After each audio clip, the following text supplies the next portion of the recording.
lahat kayo, mayuwi kayo ng 5,000 cash.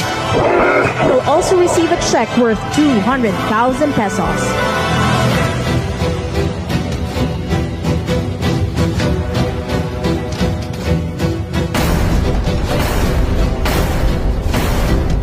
Ang gobyerno na ito, walang project.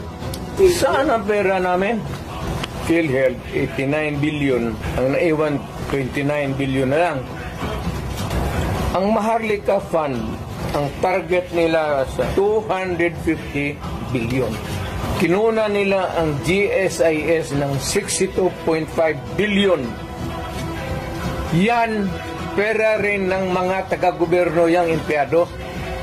Ang SSS, kinuha rin 62 billion.